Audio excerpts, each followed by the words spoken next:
Assalamualaikum warahmatullahi wabarakatuh dan selamat datang di channel aku teman-teman.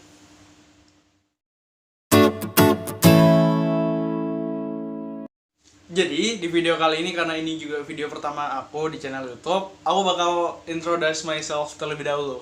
Nama aku Jaka Bangun Prayogo dan aku mahasiswa Universitas Trunojoyo Madura, program studi ilmu hukum. Jadi di video kali ini aku bakal meng-share ke seluruh teman-teman aku, seluruh subscriber aku yang masih nol. Jadi aku bakal meng-share ke teman-teman semua tentang materi perkuliahan aku tentang PMH, perbuatan melawan hukum, bukan perbuatan melawan hawa nafsu teman-teman. Nah, apalagi nih ya, kita lagi bulan puasa, bulan yang penuh dengan kebaikan, banyak sekali setan-setan yang berbentuk manusia teman-teman. Apalagi di media sosial tuh memamerkan makanan-makanan enaknya, itu membuat aku lapar teman-teman. Nah, jangan sampai ya. Baca.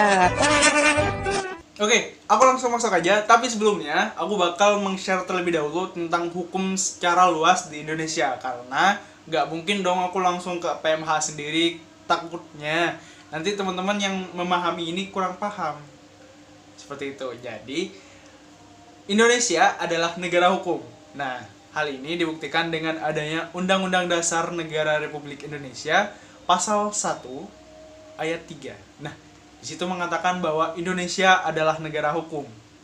Nah, itu menjadi hal yang jelas bahwa Indonesia merupakan negara yang memiliki aturan yang sangat banyak, dan itu bertujuan untuk mengatur tindak laku manusia, teman-teman, tindak laku bermasyarakat, seperti itu. Indonesia sangat banyak sekali hukumnya teman-teman, dari hukum pidana, kemudian ada hukum perdata juga, ada hukum internasional, dan ada hukum pemerintahan, dan ada hukum-hukum yang lain. Nah, tapi aku bakal menjelaskan sedikit saja. Dimulai dari pidana. Nah, pidana ini adalah hukum publik teman-teman, dimana dia itu mengatur tentang tindak perilaku seseorang yang melanggar. Misal ada nih kasus tindak pidana korupsi, nah tindak pidana narkoba dan sebagainya. Nah, itu masuk ke ranah pidana, teman-teman. Kemudian yang kedua adalah hukum pemerintahan. Nah, hukum pemerintahan ini mengajari kita secara umum tentang tata usaha negara dan administrasi negara. Salah satunya kita bakal diajarkan bagaimana sih cara membuat undang-undang, bagaimana sih agar undang-undang yang kita buat itu diterima oleh masyarakat, seperti itu. Dan yang ketiga, ada hukum internasional. Nah, hukum internasional ini adalah hukum yang mengatur antar negara, teman-teman. Salah satu contohnya dulu, kita pernah bersengketa dengan negara sebelah, Malaysia. Nah, tentang budaya kita yang akan diklaim, teman-teman. Nah, itu bisa disengketakan, bisa diselesaikan oleh mahkamah internasional, seperti itu. Dan yang keempat adalah hukum perdata. Nah, perdata ini itu mengatur hukum privat, teman-teman. Jadi, hukum privat yang diatur dalam hukum perdata yakni semisal nih kayak ada perkawinan, ada perceraian, kemudian ada perselingkuhan juga. Semisal aku kasih contoh, ada perselingkuhan. Nah, semisal nih ada seorang suami istri. Nah, salah satu dari mereka itu melakukan perselingkuhan, teman-teman. Entah si cowok ataupun si cewek. Nah, itu masuk ke ranah perdata. Seperti itu. Tapi dalam konteks mereka sudah menikah.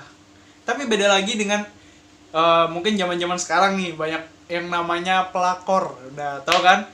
Biasanya ada nih orang lagi pacaran, teman-teman, enak lagi pacaran 1-2 tahun dan sebagainya, kemudian direbut tuh sama orang lain. Pasangannya bilang sayang sama orang lain. Aduh, gimana tuh sakitnya. Tapi itu belum masuk ke ranah perdata, karena perdata sendiri tidak mengatur tentang hukum pacaran, teman-teman. Berbicara hukum perdata sendiri, itu terbagi menjadi dua lagi, teman-teman, sesuai dengan kasus yang ada. Nah, yang pertama ada wan prestasi, dan yang kedua ada PMH. Nah, tapi aku bakal bahas yang wan prestasi terlebih dahulu. Wan prestasi adalah suatu permasalahan yang terjadi dalam lingkup privat, di mana terdapat penggugat dan tergugat di sana yang telah melakukan perjanjian. Jadi, wan prestasi itu selalu ada perjanjian, teman-teman. Dan ada permasalahan, kemudian timbullah yang namanya wan prestasi. Jadi, contoh kasus One Prestasi adanya jual beli. Aku ambil contoh, semisal nih aku lagi pengen ngejual mobil.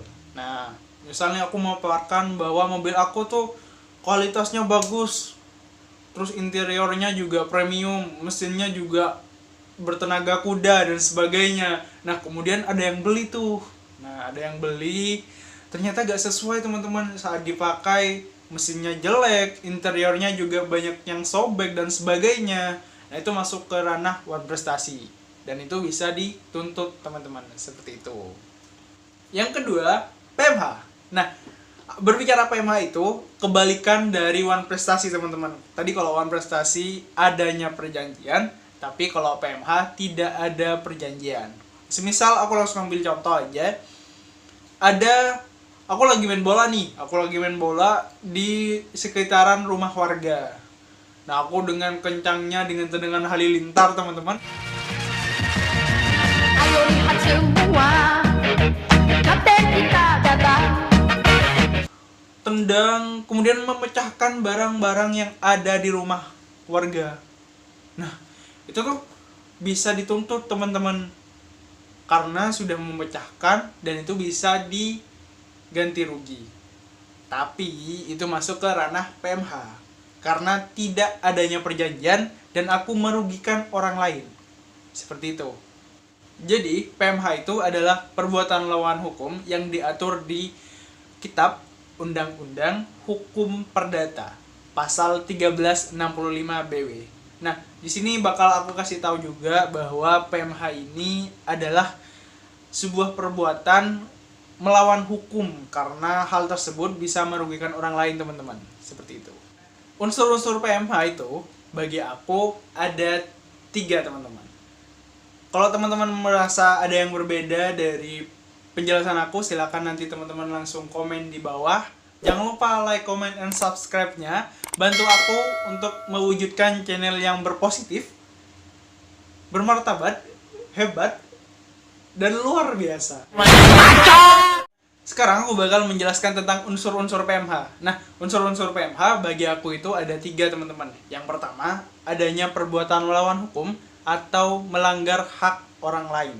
Nah, yang kedua, adanya kesalahan dan kerugian. Yang ketiga, adanya hubungan kausal antara perbuatan dan kerugian. Masuk yang pertama. Nah, adanya perbuatan melawan hukum atau melanggar hak orang lain. Nah, ini sudah jelas sekali teman-teman bahwa semua kasus, bahkan tidak di perdata saja, pidana pun ataupun hingga ke internasional yang aku katakan tadi di awal, itu juga masuk teman-teman. Perbuatan melawan hukum berarti ya udah itu masuk ke permasalahan dan atau harus diselesaikan secara kekeluargaan atau secara pengadilan. Yang kedua,